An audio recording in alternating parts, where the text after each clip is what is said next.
para poder seguir estudiando en este hermoso desafío que es conocer al Señor. Y me ha tocado la oportunidad de poder compartir con ustedes el tema de la teología del pacto. Y nosotros a lo largo de la historia de la iglesia hemos visto como un paralelo en medio de una comprensión teológica frente a dos grandes sistemas de interpretación bíblica que pudiéramos considerar. La primera, tenemos que hablar de la teología del pacto, que en la historia posiblemente tiene un arraigo más hebreo, más del pueblo de Dios, aunque no encontramos el término. Los primeros escritos donde se esbozan algo de la teología del pacto es con Agustín de Hipona, el cual nos va a hablar del pacto de obras y el pacto de gracia. Y de ahí tendríamos que saltar varios siglos después hasta Zwinglio y Calvino, y finalmente en 1647 con la Confesión de Fe de Westminster, frente a un sistema de teología de interpretación de la Biblia dispensacional, a veces dispensacional entre Antiguo y Nuevo Pacto, y a veces de 7 pactos.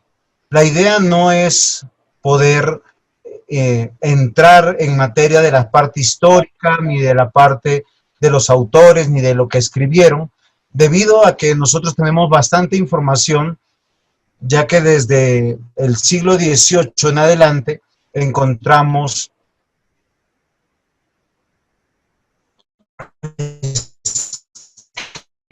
escritos sobre este tema. Nosotros tenemos que considerar que esa ya es una labor del estudiante para poder hacer este tipo de investigación. Lo que nosotros queremos hacer como institución a partir de este momento es el origen histórico se puede investigar. Lo que queremos nosotros es plasmar más o menos el alcance que va a tener para nosotros la teología del pacto, su importancia, su significado, su desarrollo y cómo ha sido entendido posiblemente, entendiendo que es fundamental el entendimiento de la teología del pacto, porque ella es como el hilo conductor, aquel que va a engranar o concatenar todas las demás doctrinas y todas las demás teologías. Sin embargo, cuando uno va a la Confesión de Fe de Westminster, uno ve en el capítulo 3, básicamente y rápidamente podemos ver que tiene otros alcances en su orden de desarrollo, ya que nosotros vemos cómo nos va plasmando en su capítulo 1 las Santas Escrituras. Luego nos habla del carácter de Dios, el decreto de Dios, la creación, la providencia, la caída, y aquí nos va a tomar el gran tema que es el pacto de Dios con el hombre, o lo que algunos escritores se han anclado en esta confesión para hablar de la teología del pacto. Entonces, comprendiendo esta introducción, yo quisiera que ustedes, mis queridos hermanos, me permitieran compartir con ustedes unas diapositivas con las que yo quiero darles a entender o hacerles comprender. Veré cómo hago para aquí para compartir. Compartir pantalla. Muy bien.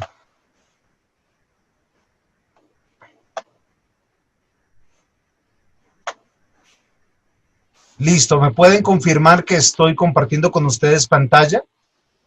Muy bien. Entonces, queridos hermanos, cada cierto tiempo yo voy a dar la oportunidad, si alguien quisiera hacer alguna pregunta, o si alguno de los hermanos aquí, o pastores, o quieren aportar, van a ser bienvenidos. Entonces, nosotros tenemos la teología del pacto para estas 4 semanas que vamos a tener la oportunidad de compartir con ustedes. Les voy a compartir desde ya la estructura del curso o de los temas a tratar, ya que la teología del pacto es muy abarcante. Básicamente tiene mucha familiaridad con el decreto de Dios, pero también con la redención. Y pudiera ser que alguno quisiera como entenderlo desde una sola perspectiva. Pero la teología del pacto es un sistema de interpretación, una herramienta, ¿sí?, que nos va a servir para hacer un buen análisis hermenéutico, exegético y poder entender el resto de las doctrinas. Es el asidero fundamental para que nosotros no perdamos el hilo conductor de lo que puede ser la salvación, lo que puede ser la doctrina del pecado, la doctrina de la iglesia, todas las doctrinas en la teología sistemática, y es ahí donde nosotros tenemos que considerar. Entonces, yo he dividido para que nosotros podamos comprender y tal vez ir de manera lo más pausado posible en 4 semanas, y en la primera semana vamos a hablar del Dios de pacto. En la segunda vamos a hablar o vamos a tratar el tema de Cristo, el pacto. La tercera, la iglesia beneficiaria del pacto. Y en la última semana vamos a hablar de una vida bajo el pacto. Creo que con esto vamos a poder hacer un resumen propio de la teología del pacto, porque fácilmente nosotros somos de hablar de teología y de los términos teológicos y los desligamos de la vida diaria, de la vida mortal, del día a día que tenemos que tener mientras que llega la venida del Señor. Y es así, mis queridos hermanos. Yo tengo, creo, el pastor Ismael le pegó una revisadita a mis diapositivas y me dijo que era mucho para hoy. Esperemos que no sea mucho y que tengamos la oportunidad de poder desarrollar todo el tema. El Dios de pacto. Muy bien. En esta semana o en esta clase vamos a procurar de desarrollar 5 puntos. El origen del pacto, o sea, quién es el que lo originó, por qué lo originó, quiénes son los actores de este pacto, entendiendo que cuando nosotros hablamos de pacto, estamos considerando que es un acuerdo donde hay 2 partes que tienen que cumplir y o hay un beneficio para ambas partes. Lo segundo que vamos a hablar del Dios de pacto es esa relación pactual. ¿Por qué hay una relación pactual? ¿Es solo entre Dios? ¿Es Dios y su creación? ¿Dios y solo su pueblo? ¿Dios y toda la humanidad? Posiblemente voy a usar 2 términos aquí que no van a simple vista, no va a ser muy comprensible, que habla de una relación vertical y una relación horizontal. Sin embargo, cuando veamos el desarrollo de las clases, vamos a poder entender por qué estoy hablando de una relación vertical, entendiendo que la relación vertical es hacia arriba y la horizontal es en comunidad, para finalmente, cómo nosotros vemos que el pacto comienza y termina en la voluntad de nuestro Dios. ¿Qué les parece el tema? Espero que estén entusiasmados. Yo no estoy entusiasmado, estoy nervioso, pero espero poder hacer un buen trabajo para poder hablar de un tema tan difícil como considero que es este tema, que es el tema de la teología del pacto. En el primer punto, es claro que al hablar del carácter de Dios, nosotros estamos viendo que la teología del pacto aborda directamente el obrar de Dios. Y hay algo que nosotros, por lo general, confundimos. Es la soberanía y la providencia de Dios. Cuando hablamos de la soberanía de Dios, posiblemente estamos hablando de todo el carácter de Dios referente al decreto eterno de Dios. La Biblia dice claramente que Dios hace lo que quiere, cuando quiere y donde quiere. Que todos nosotros somos creación y que la creación ha sido creada, perdón la redundancia, para glorificar a nuestro Dios. Y la providencia habla de la manera que cómo sostiene esta creación. No estamos en teología propia para hablar específicamente, y eso lo dejaremos más adelante, porque en algún momento en la carrera teológica tenemos que hablar de teología propia o doctrina de Dios. Entonces, lo que yo quiero es que básicamente o fundamentalmente yo quiero hablar que la teología del pacto, ya que estamos hablando de un acuerdo, de algo legal, de algo que está siendo manifestado jurisprudencialmente legítimo, que es manifiesto. La teología del pacto va a tener tres grandes aspectos. Uno de ellos es que nos va a mostrar desde el inicio que hay un rey soberano. O sea, hay un rey que es Dios y que él va a manifestar su relación con un pueblo a través del gobierno, que tiene que ser esto a través de una ley pública o hecha pública. Es muy importante que nosotros no perdamos de vista, porque yo en este curso no quiero hablar ni explicar soberanía de Dios ni providencia, sino lo que quiero que nosotros comprendamos las razones del porqué de la teología del pacto, porque es un hilo conductor importante que nosotros no podemos perder de vista, no importa en cuál parte de la sistemática o la dogmática de la iglesia o de la teología nos encontremos. Si hablamos de soteriología, amarteología, cristología, eclesiología, tenemos que anclarnos en una buena comprensión de la teología del pacto, porque la teología del pacto está diciéndonos claramente: hay un rey soberano que está gobernando un pueblo o un reino. Y es ahí donde nosotros tenemos que considerar claramente que la teología del pacto tiene un desarrollo en la historia de la redención, el plan de Dios. Yo quisiera que nosotros pensáramos de esta manera. No estoy hablando del decreto de Dios. Estoy hablando de la teología del pacto porque ella está enmarcada en algo que nosotros conocemos como tiempo. Por tanto, debe tener un comienzo y un final. Hoy solamente estoy haciendo un esbozo para que nosotros consideremos lo que la Escritura dice. Claramente. Voy a permitirme leer un texto bíblico que dice así.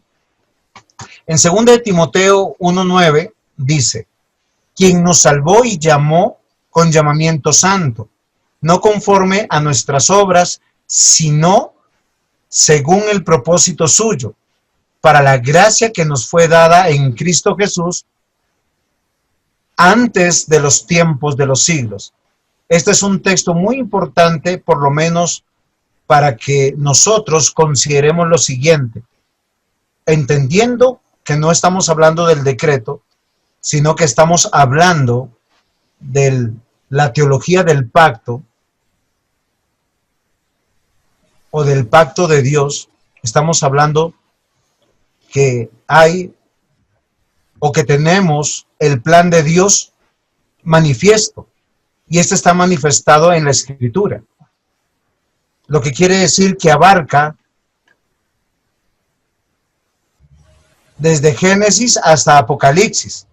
Entonces, yo quisiera en este momento, para que nuestra audiencia comparta un poco de tiempo conmigo, me respondiera en pocas palabras. Algunos hermanos, ¿estamos hablando de un Dios de pacto o de pactos?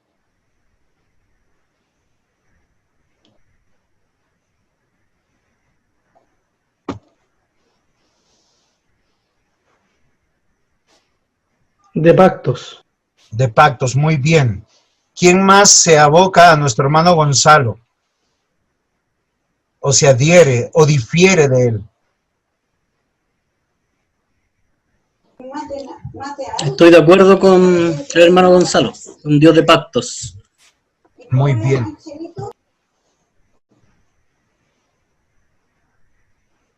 Quisiera que alguno de los hermanos que ha hablado del Dios de pactos nos mostrar un versículo bíblico que posiblemente ustedes fácilmente pueden acceder a través de una concordancia electrónica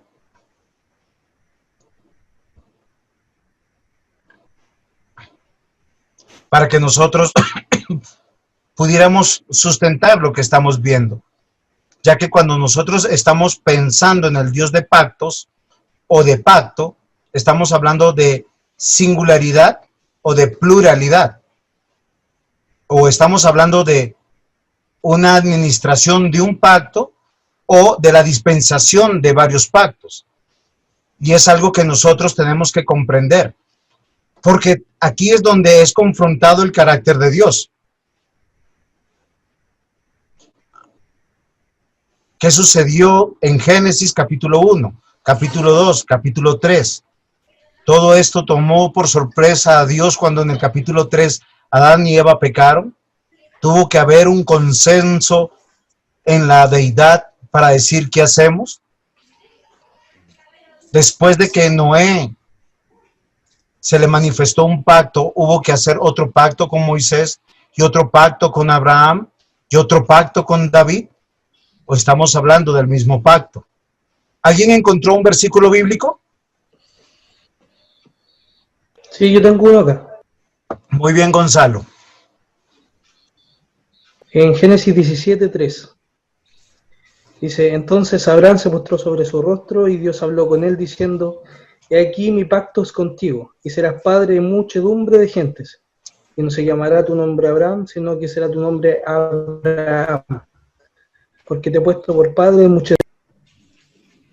¿Está en singular o está en plural la manifestación del Dios de pacto o de pactos?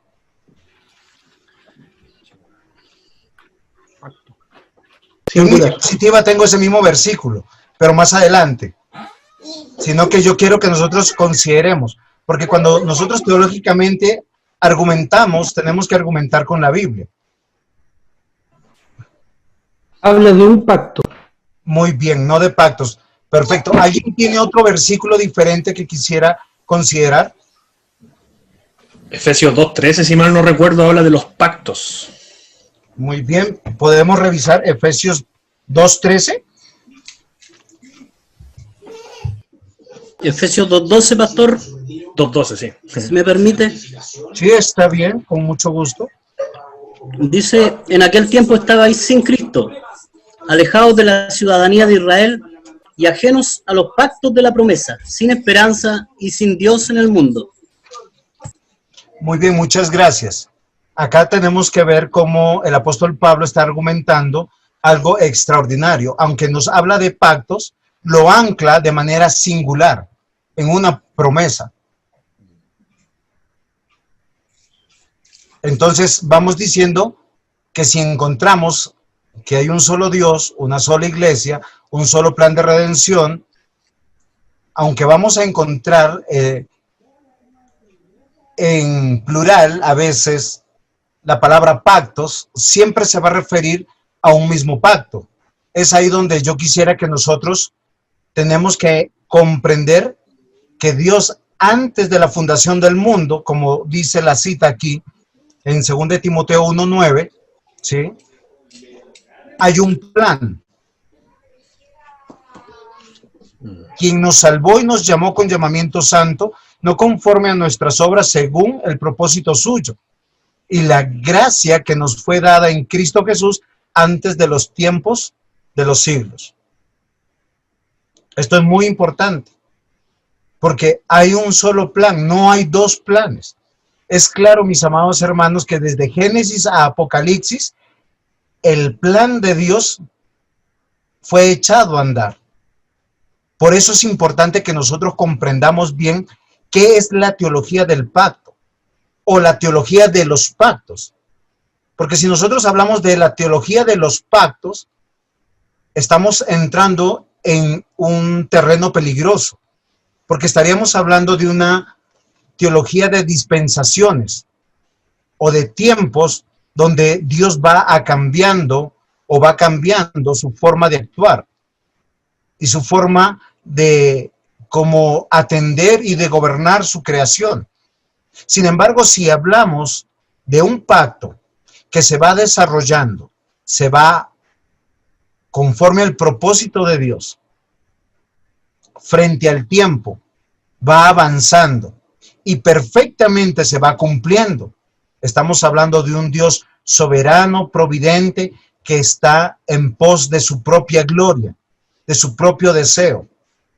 Y es ahí donde nosotros podemos descansar que hay una promesa, un plan, un pacto desde la eternidad, donde los creyentes, no importa en qué momento histórico nos podamos ubicar, desde Génesis a Apocalipsis, entendiendo que Génesis comienza en el principio creó Dios los cielos y la tierra, y terminando en Apocalipsis, que es en el día final, donde el Señor Jesucristo viene. Hay un plan perfecto, una promesa pactual. ¿Es comprensible hasta aquí, mis amados hermanos? ¿Alguien quisiera dar algún tipo de aporte o diferir?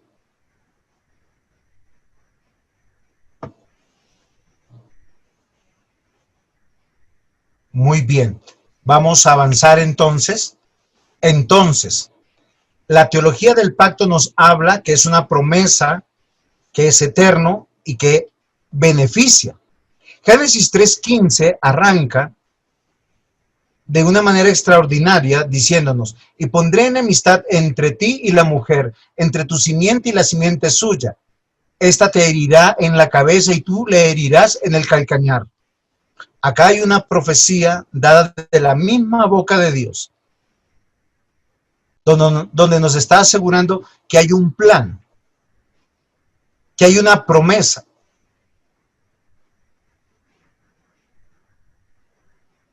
Y es conocida por todos los teólogos como el protoevangelio. Y esto es muy importante para nosotros, queridos hermanos. Y tenemos Génesis 1 y 2, donde vemos que el escenario fue puesto por Dios. La creación, para que su plan sea revelado, manifestado, desarrollado. Hebreos 13:20 nos dice: y el Dios de paz que resucitó de los muertos a nuestro Señor Jesucristo, el gran pastor de las ovejas, por la sangre del pacto eterno. En la diapositiva anterior, nosotros vimos que todo fue determinado antes de la fundación del mundo, en la eternidad. Aquí nuevamente vemos que la providencia, la gracia, la misericordia de nuestro Dios ha manifestado mucho antes de que el hombre pecara a Jesucristo como aquel que va a satisfacer la promesa del pacto. Ezequiel 36:26 al 28 nos habla de los beneficiarios. Os daré un corazón nuevo y pondré espíritu nuevo dentro de vosotros, y quitaré de vuestra carne el corazón de piedra, y os daré un corazón de carne, y pondré dentro de vosotros mi espíritu, y haré que andéis en mis estatutos, y guardaréis mis preceptos, y los pongáis por obra.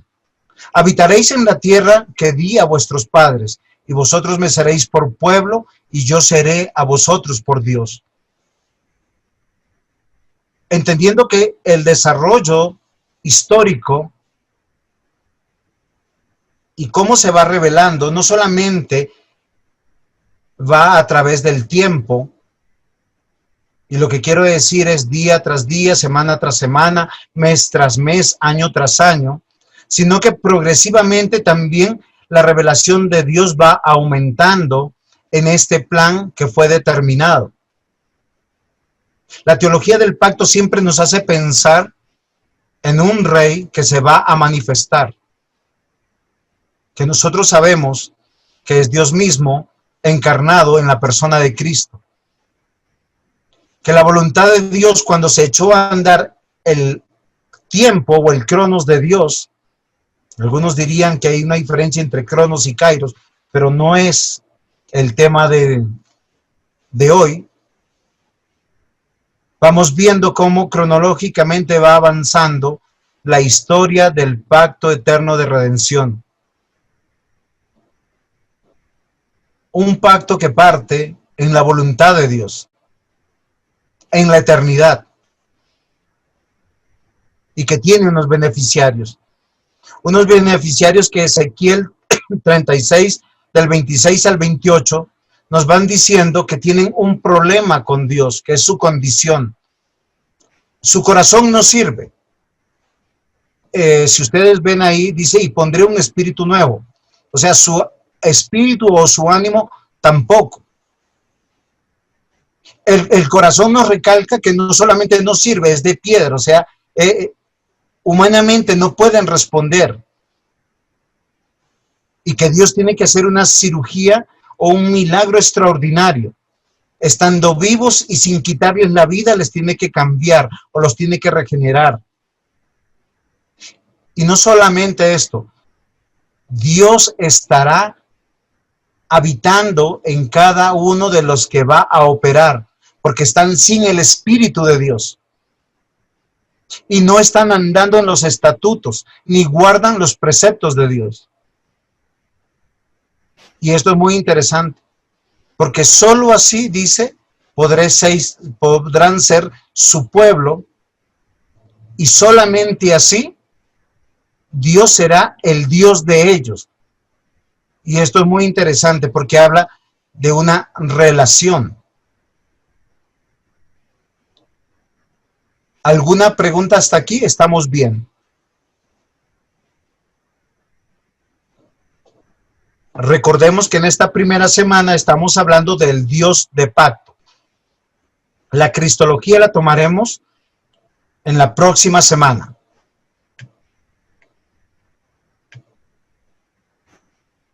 Entonces, vamos a concluir algunas pequeñas cosas para tener claridad.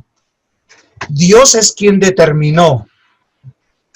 Eso es lo que tenemos que concluir.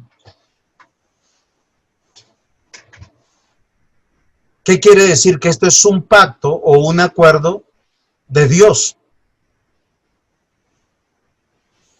Él se está autorrevelando. No es un acuerdo entre Dios y ningún hombre, y ninguno de los hombres.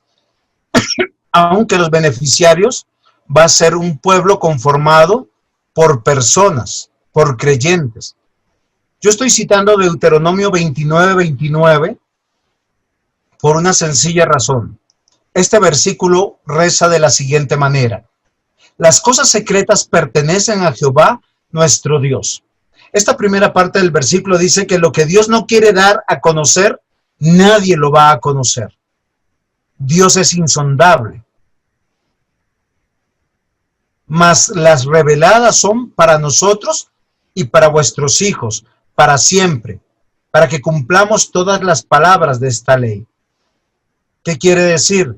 Que Dios mantiene una relación íntima con su pueblo a través de su palabra revelada o manifiesta o de su ley. No solamente el pacto de Dios es eterno, sino en cada una de sus partes, de su desarrollo, está respondiendo al carácter de Dios o al ser de Dios. Dios se revela de manera progresiva, a su vez, el plan eterno de redención, el pacto. Lo que quiere decir que esto es muy interesante, porque Dios a todos los va a salvar. Dice Hebreos 11, por medio de la fe. Desde Adán hasta el último de los salvos, tanto en el Antiguo y en el Nuevo Testamento.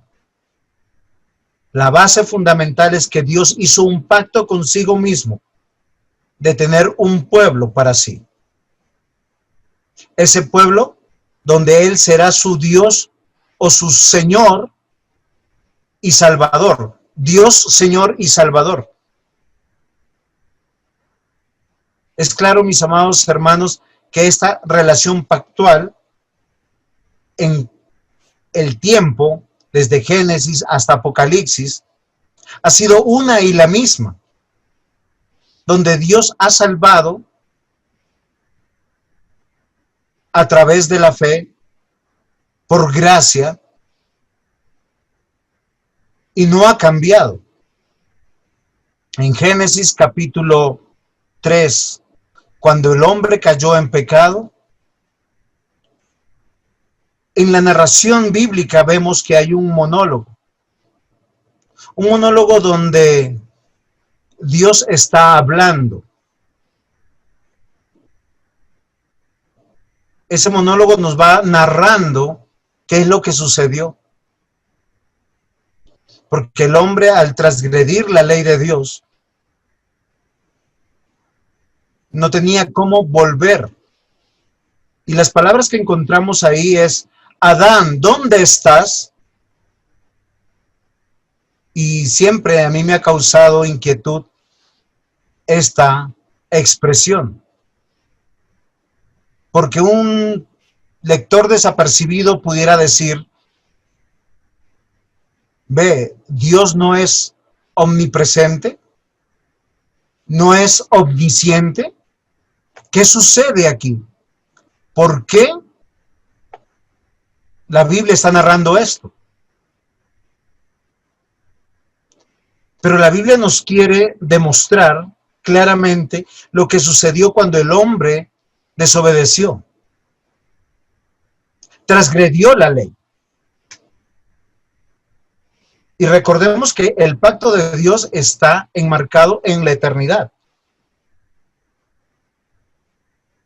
Tenemos que tener un entendimiento que las cosas no sucedieron a causa del pecado, sino mucho antes del pecado. Todo ha sido planeado, manifestado. Soberanamente, nada le sorprende a Dios. Providentemente, Dios está respondiendo en el tiempo, pero considerando su carácter.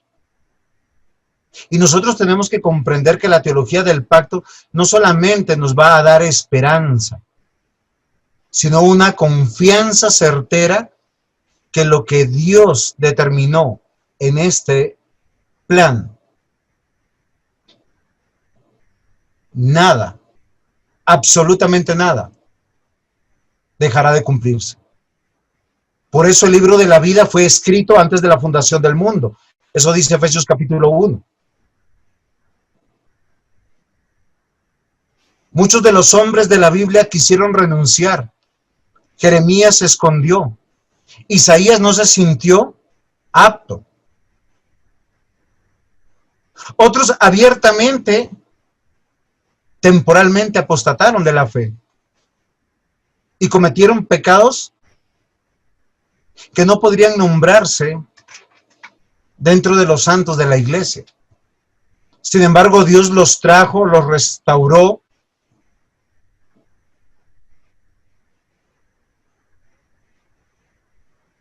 Y es claro, mis amados hermanos, que frente a la teología del pacto nosotros tenemos que considerar que Dios determinó el pacto. Esa es nuestra confianza. No es lo que nosotros podamos cumplir. Y si nosotros hacemos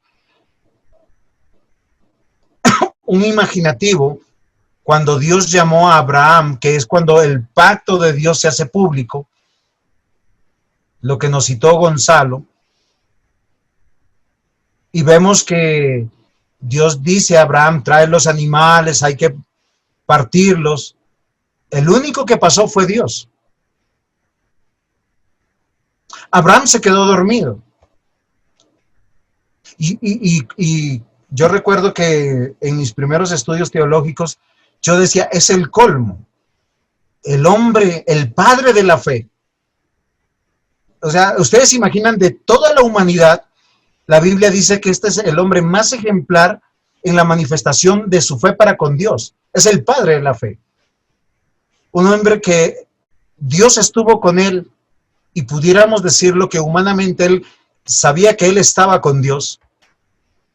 Se quedó dormido en el momento más importante de su vida. Andar con Dios. Y esto me parece extraordinario. ¿Por qué razón? Porque nada pasa de manera casual, sino todo está bajo el consejo determinado por Dios. Y esto es extraordinario. Nosotros tenemos que decir, Dios determinó el plan en la eternidad. Y solo estoy concluyendo en la parte o en la primera parte de esta clase. Y para esto estoy citando Efesios capítulo 1, versículo 3, versículo 10. Es muy importante para nosotros, porque aunque nosotros podemos partir desde la parte de ser beneficiarios, yo quisiera que más bien pudiéramos considerar un poquito este texto para ver el carácter de Dios y ver el carácter del plan de Dios. Bendito sea el Dios y Padre de nuestro Señor Jesucristo, que nos bendijo con toda bendición espiritual en los lugares celestiales en Cristo. Hasta aquí muchos dirán, posiblemente tenemos que ser partícipes. Ahora, yo no estoy diciendo que no haya nada que hacer. Lo que yo estoy diciendo es que Dios determinó no solamente un pueblo para sí, sino un pueblo diferente. Un pueblo bendito. Ahora, cuando nosotros podemos estudiar, posiblemente esto se lo puedo dejar al pastor Carlos, sobre el griego y la significación de la palabra de bendición. Una de las excepciones o de las definiciones de bendición es decir bien. O sea, Dios va a decir bien de su pueblo escogido en la eternidad. Porque Él nos escogió antes de la fundación del mundo. Dice, para que fuésemos santos y sin mancha delante de Él. Y ustedes saben, porque ustedes son estudiantes de teología, que cualquiera que peca o transgrede un solo mandamiento, ha transgredido todos los mandamientos. Con decir que si la semana pasada le dijeron pastor, el lunes le damos los trabajos y no cumplieron, posiblemente ya mintieron. Yo sé que eso no les pasa a ustedes, estudiantes que son diligentes, pero por aquí en Colombia pasa mucho. Sin embargo, la Escritura nos va a hablar de la predestinación, nos va a hablar del afecto, de la voluntad de Dios. Lo que con esto yo quiero decirles es que aquí no se nota mucho en medio de lo que yo estoy demarcando, pero ese escoger, esa predestinación, es la voluntad de Dios que se da a conocer a su pueblo y no es oscuro. Y eso nos habla de un Dios de pacto, no de pactos, porque ya estamos en el Nuevo Testamento, la historia ha venido siguiendo y nosotros vemos que la iglesia está conformada por todos y cada uno de los que están inscritos en el libro de la vida. No está conformada por israelitas, no está conformada por judíos, ni por gentiles. Está conformada por los que Dios planeó redimir. Porque si diríamos que son los israelitas, haríamos una distinción entre el pueblo del Antiguo Testamento y la iglesia del Nuevo Testamento. Y tendríamos mayor dificultad porque en el Antiguo Testamento solo fueron conocidos como Israel hasta después de salir de Egipto. La primera vez que es llamado Israel, Jacob, es en Génesis 45. O sea, de manera oficial, que la Biblia dice, Israel ya no toma a Jacob, cuando se encuentra con José. Y ya han pasado por lo menos 2000 años, desde la creación. Y la Biblia ya cuenta que habían salvos, Abraham, Isaac, Jacob, y si echamos más atrás, vamos a hablar de Moisés, perdón, de Noé,